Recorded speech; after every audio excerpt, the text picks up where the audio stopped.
दोस्तों बीबीएम के यूनिवर्सिटी से ऐसी खबर निकलकर सामने आ रही है जिससे स्टूडेंट्स के पैरों तले जमीन खिसकते हुए नजर आ रही है। आखिर आप लोग सोच रहे होंगे कि सर आखिर वो खबर कौन सी है जिससे हमारे स्टूडेंट्स में तहलका मचा हुआ है कि आखिर हमारा जो एग्जाम होंगे, हमारे एग्जाम डेट भी अब रिलीज होने वाले हैं। मेरे दोस्तों जो हमारा एग्जाम बताया गया था कि आप लोगों का 26 से लेकर 30 तारीख के बीच में आप लोगों का एग्जाम डेट और एग्जाम रूटीन जारी कर दिया जाएगा, और इस बीच में एक ऐसी बदलाव ला रही है हमारा बीबीएम के यूनिवर्सिटी जिससे हमारे स्टूडेंट्स के पैरों तले जमीन खिसकने वाले हैं। मेरे दोस्तों हम सभी को पता है जो ग्रेजुएशन का जो हमारा ड्यूरेशन है वो 4 साल का है, और ये पिछले 2 साल से हमारा सेशन चल रही है। ये सेशन जो चल रही है हमारा तीसरा सेशन है, हमारे पास तीसरा ऐसा साल है जिससे हम लोग एग्जाम देने वाले हैं। और हम सभी को पता ये भी है कि हमारे पास यहाँ पे मेरे दोस्तों 6 सब्जेक्ट होती है, जो अच्छी तरह से हम सारे विद्यार्थियों को पता है कि MJ paper, MN paper, BSc, MDC, SEC या तो एएससी पेपर। हम सब मेरे भाई हमें ये पता होना चाहिए कि जो हमारा बीएससी पेपर और एसईसी पेपर जो है वो पिछले 2 साल से हमारा पूरा का पूरा ऑब्जेक्टिव पूछा गया है।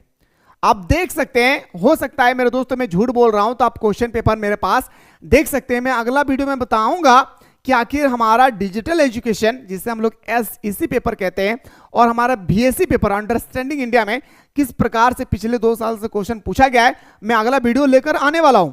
लेकिन उससे पहले यहां पे खबर आती है कि हमारा जो बीएससी पेपर और एसईसी पेपर है वो पूरा का पूरा मेरे दोस्तों सब्जेक्टिव क्वेश्चन आने वाला है। अब यहां पे हमारा एक सबसे बड़ी चुनौती बनती है कि सर मैंने पूरे साल लगा दिया है सिर्फ और सिर्फ ऑब्जेक्टिव पढ़ने में, और मेरे दोस्तों अब अगर हमसे कहा जाएगा कि सब्जेक्टिव एग्जाम होगी तो हम कैसे तैयारी करें। मेरे भाई हम सभी को अच्छी तरह से पता होगा कि हमारे साथ जो ऑनलाइन क्लास करते हैं उनको भी मैंने आप लोगों को पहले थ्योरी पढ़ाया था, फिर मैंने आप लोगों को ऑब्जेक्टिव कहा था। मैंने कहा था कि हमारा बीबीएम के यूनिवर्सिटी का कोई भी भरोसा नहीं है भाई। हमारे पूरे झारखंड में 7 यूनिवर्सिटी है जिनमें से मेरे दोस्तों बीबीएम की यूनिवर्सिटी एक ऐसी लोता यूनिवर्सिटी है जिनको ना टीचर्स के बारे में आइडिया है, ना यूनिवर्सिटी में बैठे हुए बड़े बड़े अधिकारी को पता है कि स्टूडेंट्स का क्या क्या प्रॉब्लम हो रही है। टीचर्स और हमारा जो बड़े बड़े अधिकारी है उनको स्टूडेंट से कोई लेना देना नहीं है, जो करना है आपको खुद करना है। प्रॉपर तरीके से ना हमारा यूनिवर्सिटी सिलेबस जारी करती है, ना एग्जाम पैटर्न जारी करती है, ना कोई और इंफॉर्मेशन हमारे स्टूडेंट्स तक पहुंचाती है। अब बात करते हैं सर क्या हमारा बीएससी पेपर जो था मेरे दोस्तों और हमारा जो एसईसी पेपर है ये सबसे बड़ी चुनौती है भाई।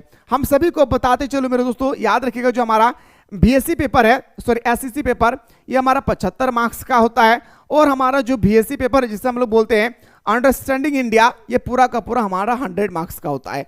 और मेरे दोस्तों इनका इंटरनल एग्जाम भी नहीं होती है, और अगर होती तो हम लोग को यह अंदाजा लग जाता कि आखिर हमारा एग्जाम पैटर्न कैसे होगी। ओके तो मेरे भाई डोंट वरी, टेंशन नहीं लेना है। मैं सबसे पहले आप लोगों को सिलेबस बताता हूं और आप लोग क्या करें, अभी आपके पास कुछ दिन समय है और इस समय को सदुपयोग करते हुए आप लोग सब्जेक्टिव में फोकस करें, ठीक है। उससे पहले जो भी स्टूडेंट्स ने हमारे मिसाइल क्लासेस के आपको डाउनलोड नहीं किए वो जल्दी से डाउनलोड कर ले, और जो डाउनलोड कर चुके हैं पहले से और जो मैंने आप लोगों को बेहतरीन तरीके से क्लास करवाया था हिस्ट्री ऑनर्स का, पॉलिटिकल ऑनर्स का या ऑल ऑनर्स पेपर का, यहां पे आप जाएंगे मेरे दोस्तों, ठीक है। यहां पे आपको जाना है, कहां पे आपको कोर्स में क्लिक करना है, जो करना है वो मैं बता दे रहा हूं।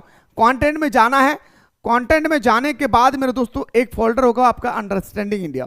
अंडरस्टैंडिंग इंडिया में मैंने 42 क्लास दिया हूं, हर एक क्लास आपको 1-1 घंटा करके मिलेंगी। इस तरह से आपका डिजिटल एजुकेशन का भी क्लासेस होगी, ठीक है। इस तरह से आप क्या करना, अपना अंडरस्टैंडिंग इंडिया को ओपन करना है। ओपन करने के बाद यहां पे जितने सारे मैंने लेक्चर आप लोगों को प्रोवाइड किया हूं, जितने सारे लेक्चर है, सारे लेक्चर को एक बार कंप्लीटली आप लोगों को सही तरीके से प्रॉपर तरीके से देख लेना है।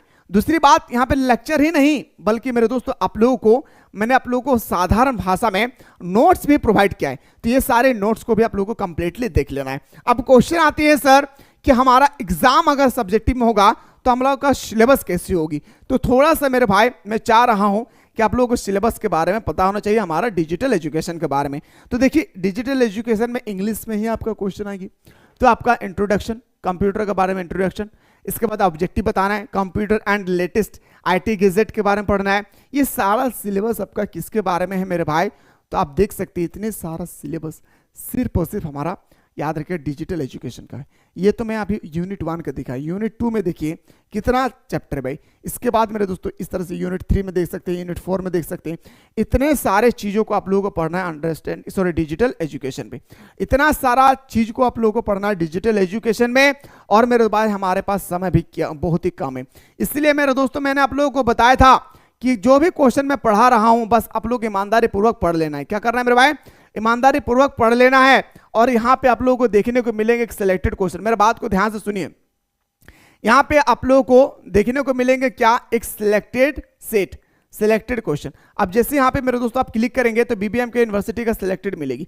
अब यहां पे जैसे ही क्लिक करेंगे understanding India, digital education, MJ paper, MN paper, AAC paper, MDC paper, सारा सब्जेक्ट का सिलेक्टेड क्वेश्चन यहां पे दिया गया है। ठीक है, तो मेरे भाई अब देखिए आपको पढ़ना क्या है अंडरस्टैंडिंग इंडिया में, पूरा आप अच्छी तरह से देख सकते हैं। विश्व के मानचित्र पर भारत स्थान, विश्व का मानचित्र के बारे में पढ़ना है, भारत के भौगोलिक स्थिति के बारे में पढ़ना है, नदी, पर्वत, पठार, मैदान, वनस्पति, ये सब सारे चीजों को आप लोगों को पढ़ना है भाई। आप देख सकते हैं मैंने आप लोगों को बहुत ही सुंदर तरीके से आप लोग अंडरस्टैंडिंग इंडिया डिजिटल एजुकेशन का सिलेबस बता चुका हूं। जो भी स्टूडेंट्स नहीं देखें तो आप लोग प्ले लिस्ट में जाकर बीबीएम के यूनिवर्सिटी सेमेस्टर 1 के फोल्डर में जाकर अच्छी तरह से देख सकते हैं। तो मेरे भाई यहाँ पे हमें ये पता चलता है कि हमें दोनों को लेकर चलना है, ऑब्जेक्टिव भी और सब्जेक्टिव भी, कुछ भी पूछा जा सकता है, इसलिए दोनों को सावधानी पूर्वक आप लोगों को तैयारी करना है। फिलहाल आगे जो भी नोटिस आएगी मैं बेहतरीन तरीके से आप लोग आगे बताने की कोशिश करूंगा। फिलहाल बात करता हूं नेक्स्ट वीडियो में।